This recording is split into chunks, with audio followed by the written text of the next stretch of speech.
Hüdaparlı yöneticiler hakkında verilen karar ciddi anlamda bir hukuksuzluk içermektedir.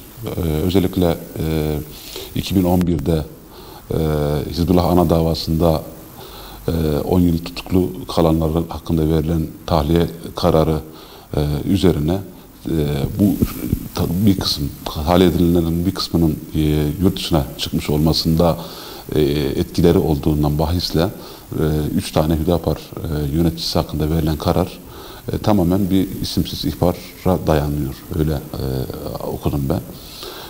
Şimdi isimsiz ihbar maili ya da mektubu üzerinden bir kişinin mahkumiyetine karar verilmesi her halükarda işte maddi gerçekleri, olguları üzerine karar vermekle yükümlü olan mahkemenin gerçekten de ideolojik bir yanlılıkla bu kararı verdiği sonucu ortaya çıkarmaktadır.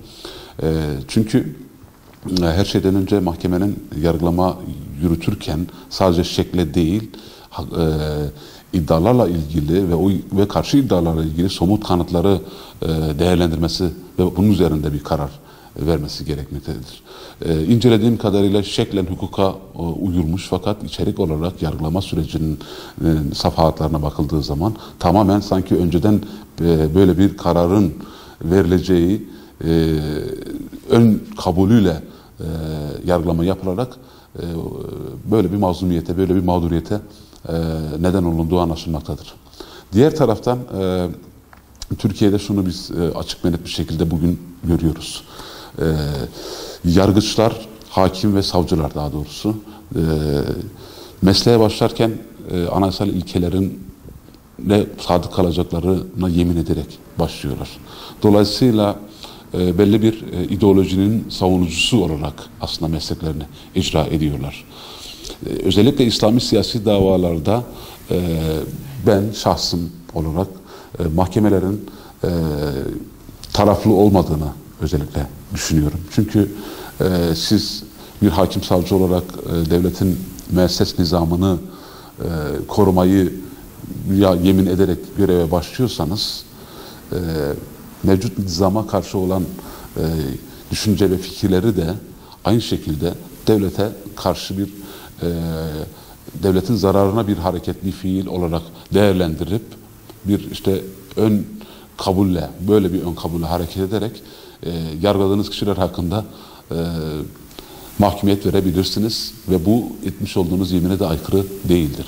Bu anlamda aslında bu yemin başlı başına bir sorundur. İdeolojik yanlılık içermektedir ve hakimler bu tür davalarda maalesef çifte standartlı bir yargılama yapmaktadırlar. Niye çifte standartlı? Çünkü Ergenekon davalarına baktığımızda bunu açık ve net bir şekilde görüyoruz. 28 Şubat dönemi ve öncesindeki yapılan gayri insani muameleler gerek işte Kürt halkına, doğudaki Kürt halkına gerekse de İslami kimliğinden dolayı Müslümanlara yapılan zulümler açık bir şekilde ortada iken ve bu eylemler tanık ifadeleriyle işte yer göstermelerle sabit hale gelmiş olmasına rağmen 28 Şubatçıların hakkında verilen karar yanlı bir karar.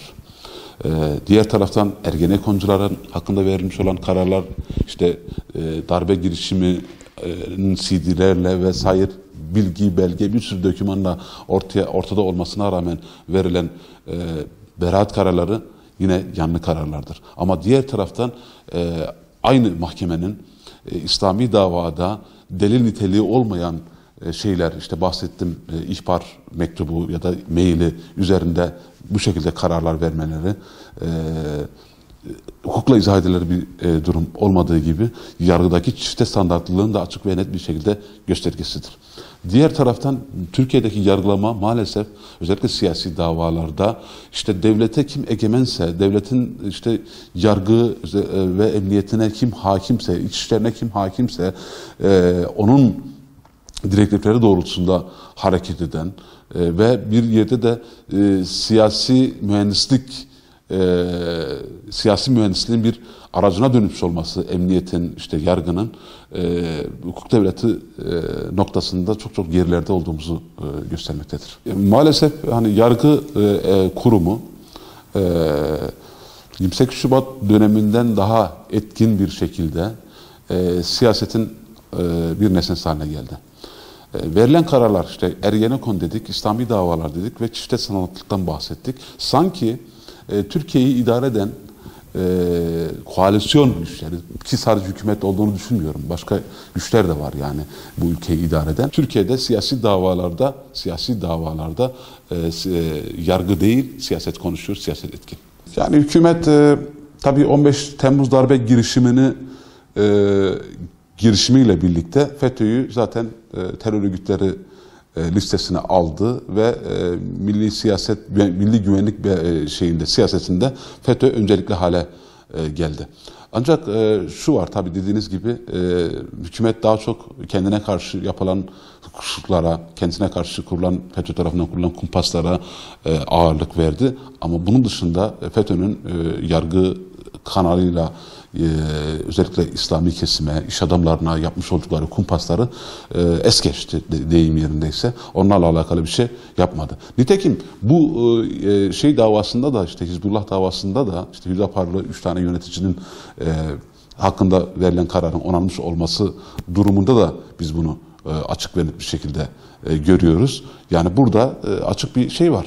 Yani sadece şekle uygun ve sanki önceden karar düşürülmüş, karar verilmiş, ancak şekli şartlar, bazı yargısal anlamda şekli şartlar yerine getirilerek önceden verilmiş kararın açıklanması gibi ortaya çıkıyor, yani şey olan anlamında. Dolayısıyla hani hükümet, evet dediğiniz doğru, kendisine karşı yapılmış, FETÖ tarafından yapılan hukuksuzlukları öncelikle hedef aldı.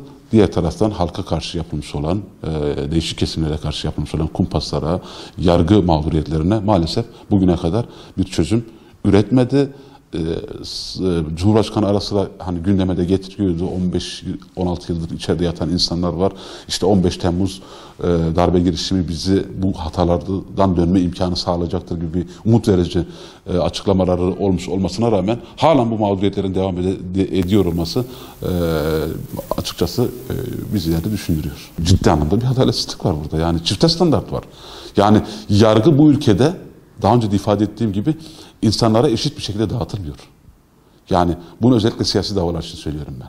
Yani devlet taraf tutuyor ya da yargı taraf tutuyor. İşte ideolojik belirlenmişlik dediğimiz şey, daha önce de ifade ettiğim, yargıçların, savcıların anayasal ilkeler üzerine yemin ederek göreve başlamış olmaları zaten ideolojik bir ön kabulle görevlerini yaptıklarını göstermektedir. Bu durumda bir Ergenekon'cuyla bir İslam siyasi davada yargılanan kişiyle ilgili verilen kararlar birbirinden tamamen farklı oluyor. Yani bir çifte standartlılık var.